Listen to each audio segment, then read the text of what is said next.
welcome to AURN Digital, a roundtable discussion for Father's Day. I have with me two distinguished dads. You guys introduce yourselves. My name is Keith White, and I'm a dad. My name is Castell JR Barnes, entrepreneur and proud dad, of course. Awesome. And my name is Calvin Lyte, also a dad of two. All right, just how have you yourselves changed the paradigm of Black fatherhood as we know it today?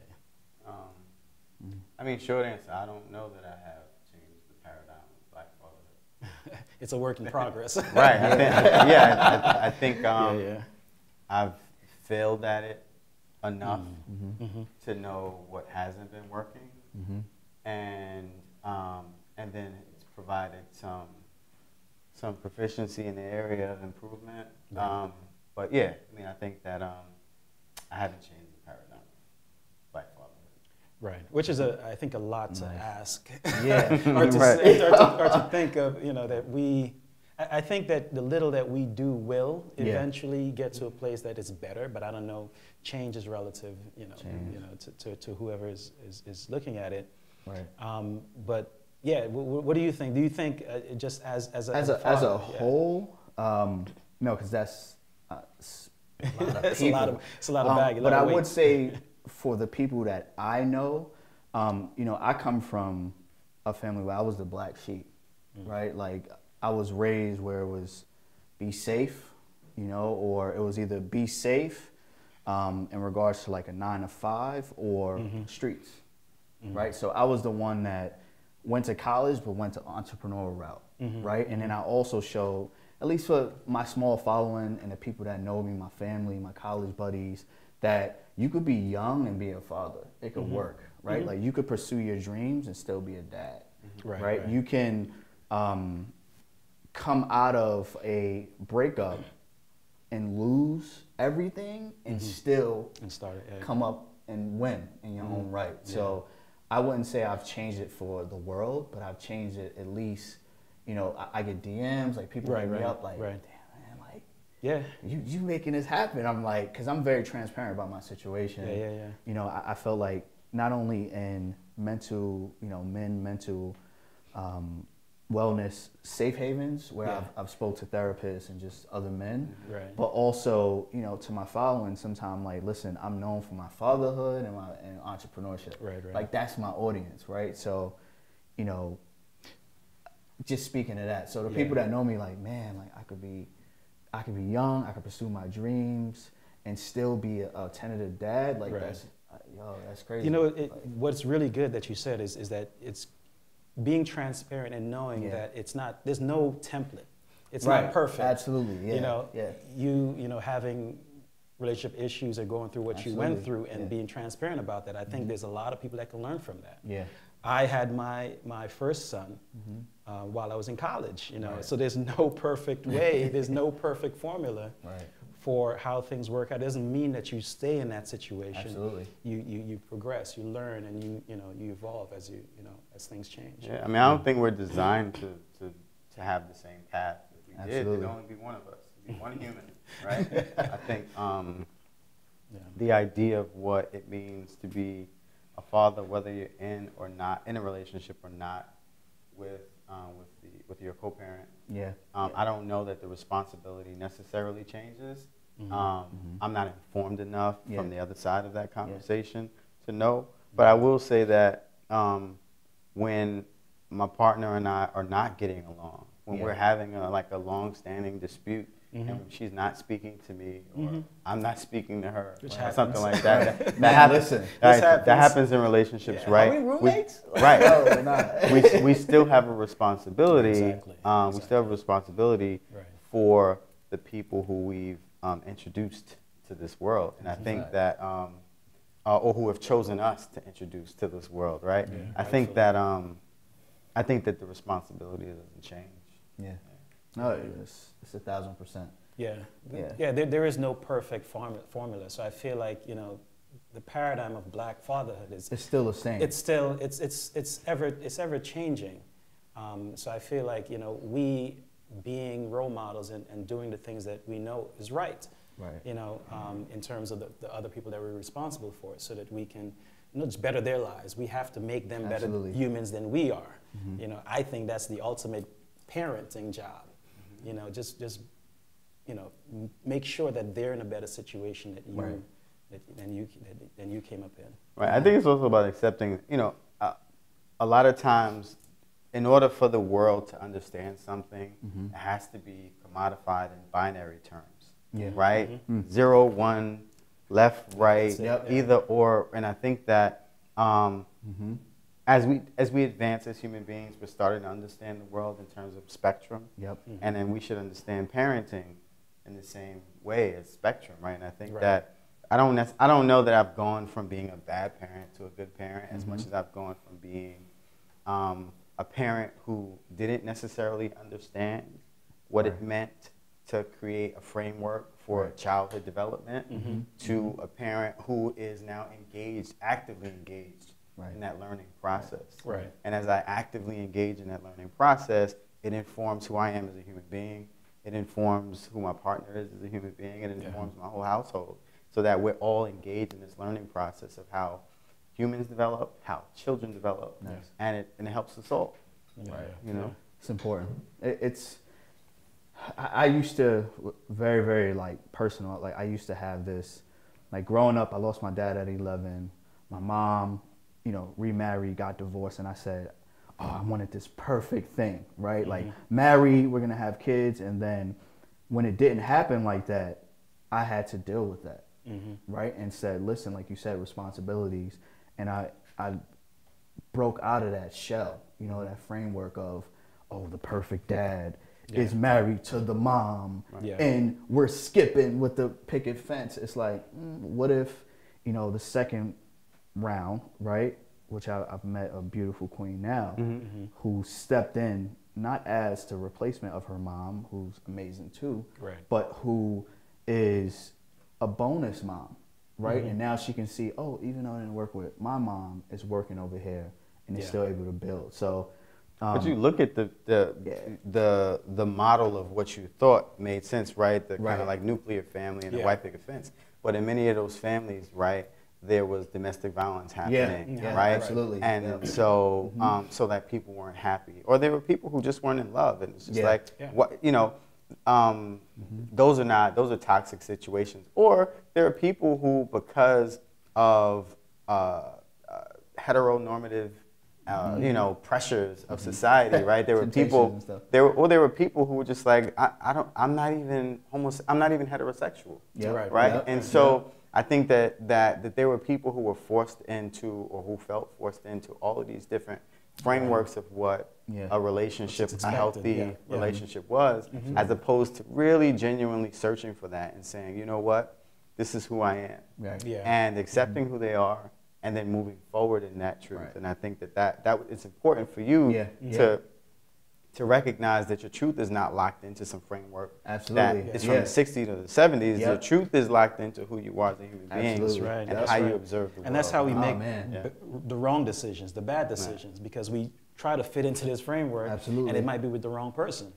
You know, so there's no set formula, and you know, again, an example of my own, like there's no set formula. Like you have to graduate high school, go to college, get a job, find a wife, have kids, you know, 401k, there's no formula. Sometimes that doesn't come in that order. And there's nothing wrung with that, because there's no the nuclear perfect. But now let me push back on that a little bit, just because I think that I also have a responsibility to say this, that being accountable to a partner has made me a better human being. So I failed at marriage before, meaning that I failed my partner in terms of who I needed to be in the relationship, and she held me accountable for that, for those failures.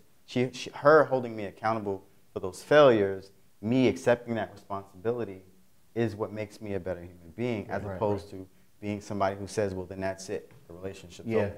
Exactly. And I think that there, you know, whatever it is, right, you have to be committed to what the truth of it is. Absolutely. And so if it meant that the relationship was over, be committed to the truth of what that means. Absolutely. And still moving forward. But for me, right, and my personal story, my personal narrative, the truth of that meant being accountable for who I was, or who I wasn't. Yeah, and absolutely. being accountable for moving forward and making sure that I move forward in truth with integrity. Yep. And I think that that has informed a different sense of fatherhood in me as well. Right. And so again, while I haven't shifted the paradigm in terms of what fatherhood means, in my own personal narrative, what I have done is I have been able to say, you know what, this is how I can do things better, or this is how I can do things that actually produce the outcome that I'm trying to get. Absolutely. You know?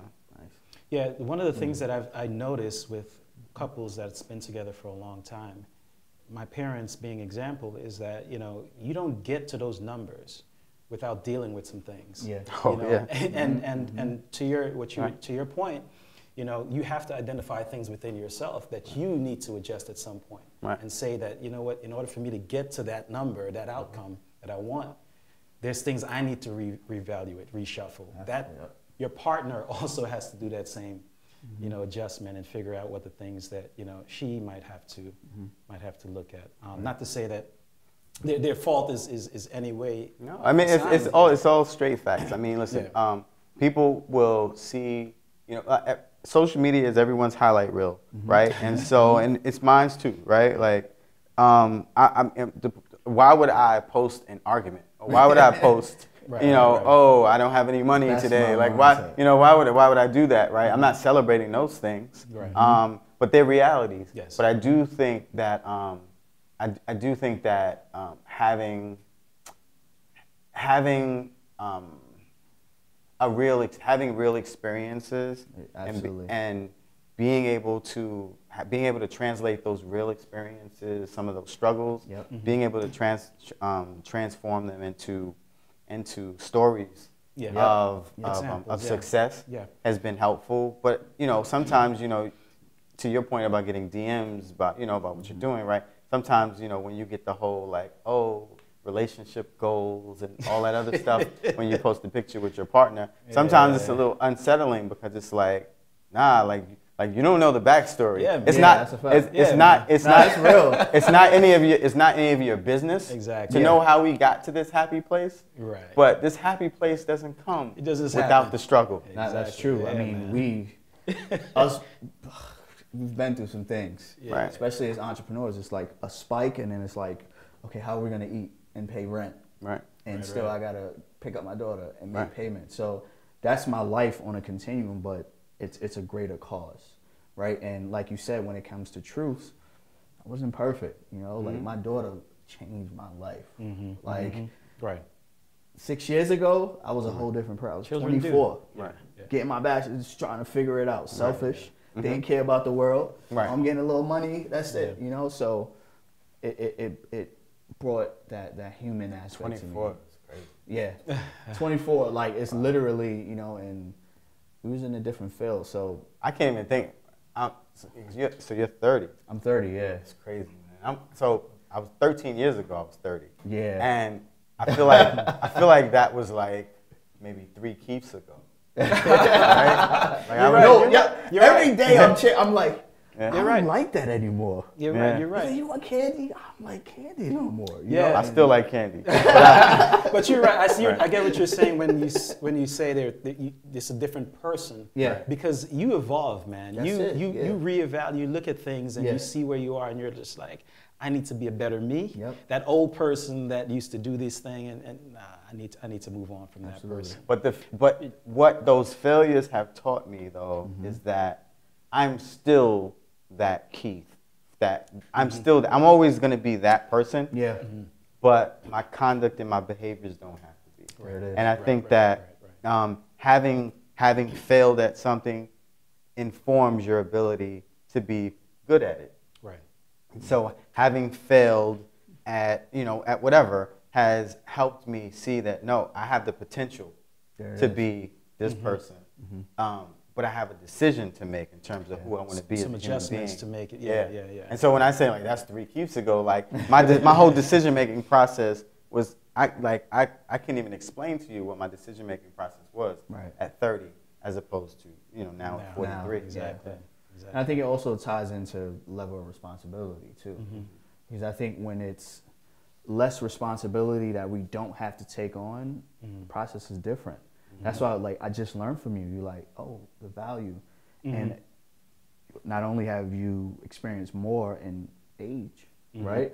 But also you're taking it from a married man who has 5. So those are things that I can't, the process is different because I could still be a little selfish a little bit and be like, oh, I'm still selfish. Yeah, but it's still like the level of responsibility changes people too. It does. And I think that's the difference, right? And everybody's different, but also when you have more responsibility, CEO's thinking different than an intern. This is how it is, right? Or owner's thinking different from his contractors. Right. And we can all learn from each other. Absolutely. Let me just switch gears really quickly. What do you think? I mean, it builds on that. What do you think generationally? What's different from past generations? Our parents, what we've learned from our parents in terms of just being a black father, being a father, being present, and Well, my dad was president until he passed away, right? So that was my example, right? And what I feel like black fatherhood was tight back in the days a little bit, like from what I've seen, even from like the media, because I indulge in a different, I guess, media. Like I'm reading Reginald F. Lewis and, Earl Graves. I'm reading all of these people, right? I'm not really looking at baby mama drama TV. Right. Was there someone, do you think, that stepped in to fill a role model or a void that might have been left after your father passed away? Was there so my story is crazy. So after my father passed away, and I talk about this openly, this is part of my testimony to getting where I'm at. Right. Yeah. The turmoil from that, my mom got divorced and the streets took her over.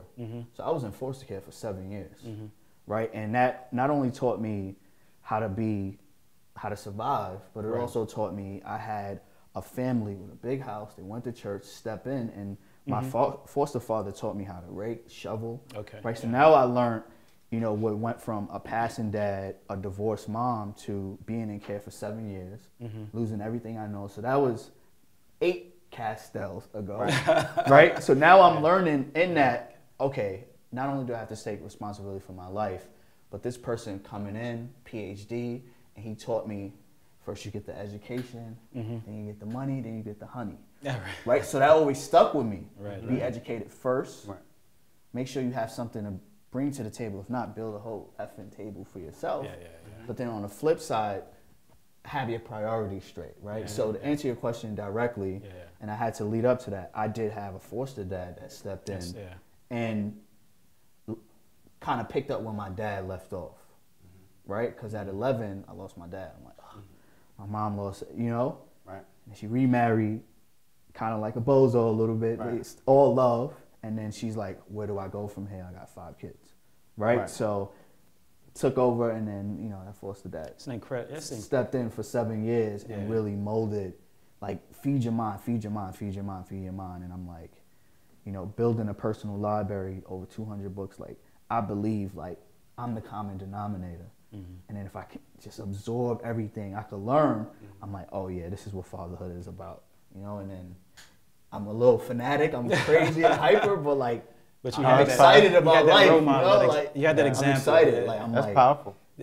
Like coming from that and to get here, it's like, and now I'm spilling that over to my daughter, like, you can do anything, what you want to do, And you have the example to show her, man. You came from situations that a lot of us, don't get out of, don't survive past.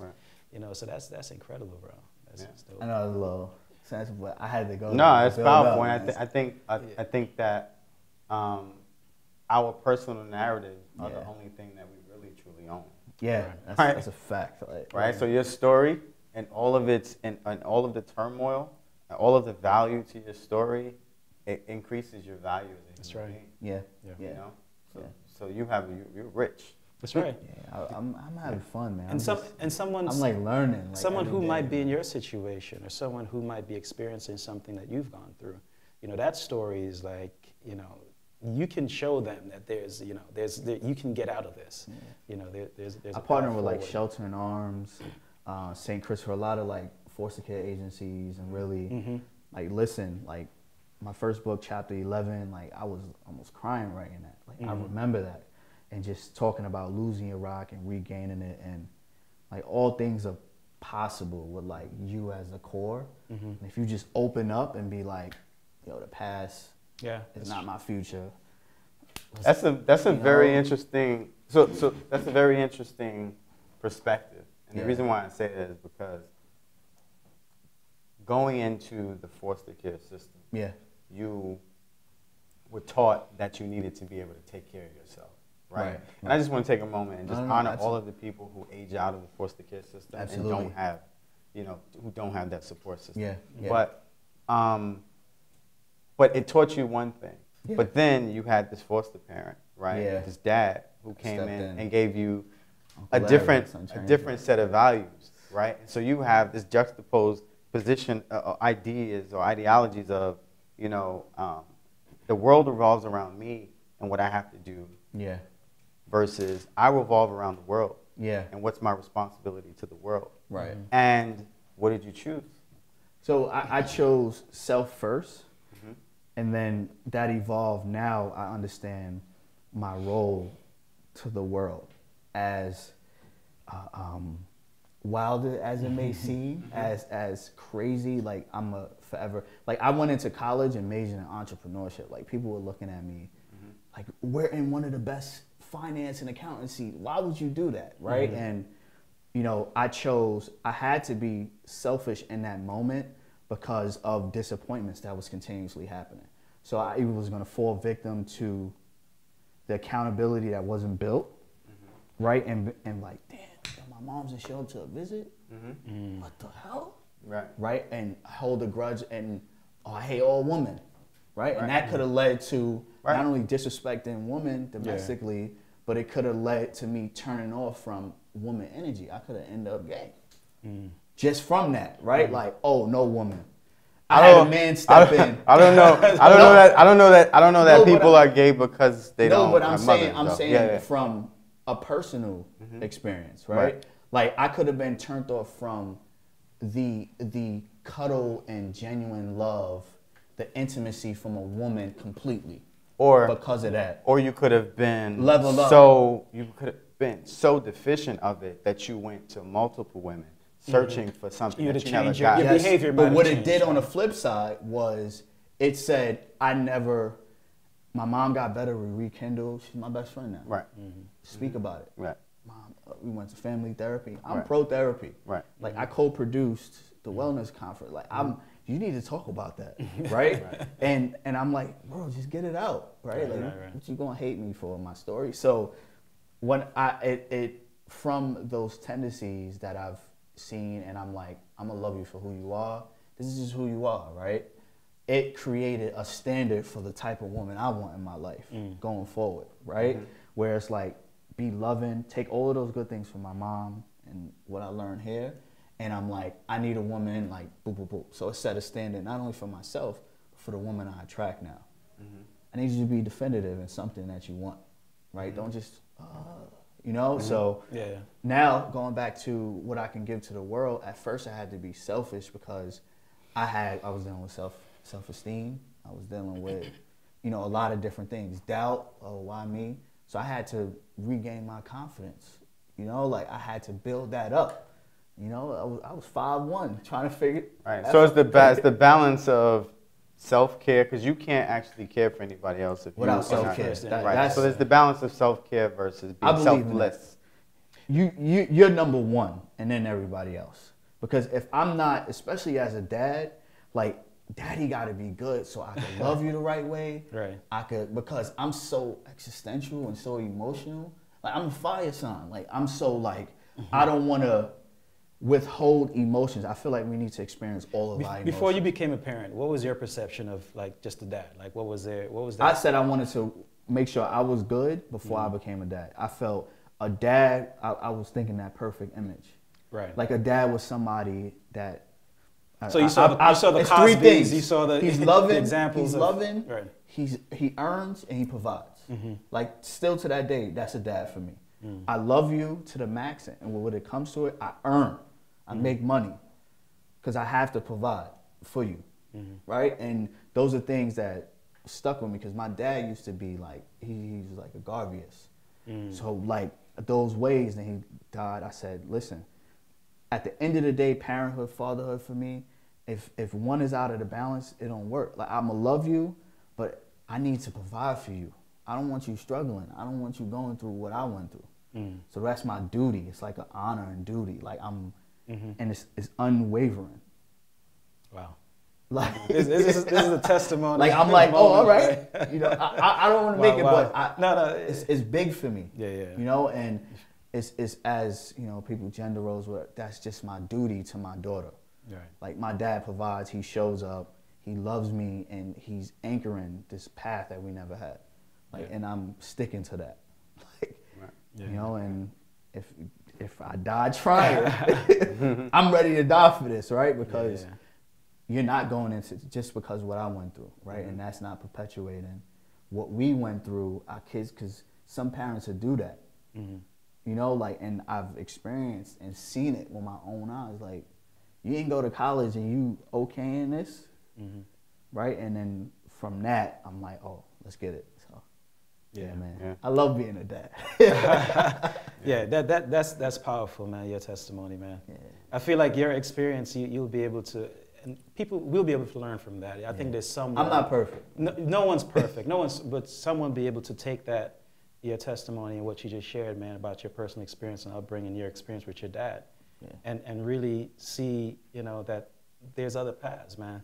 You know, you've grown, you've kind of learned, you know, based on examples, you know, what it means to be a father, and I think that's really important for all of us. You know. Yeah, I mean, I don't know that I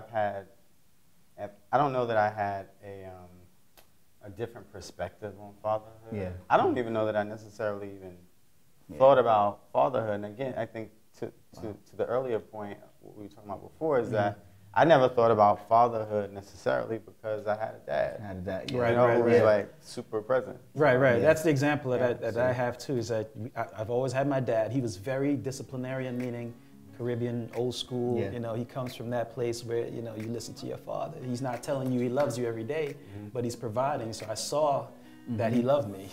You know, I didn't have to hear it, but I changed that behavior in my children. I tell them I love them every day.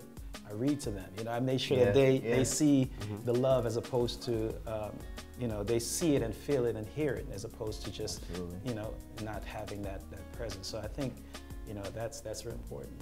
All right. Thank you for joining another edition of AURN Digital, and we'll see you at the next one.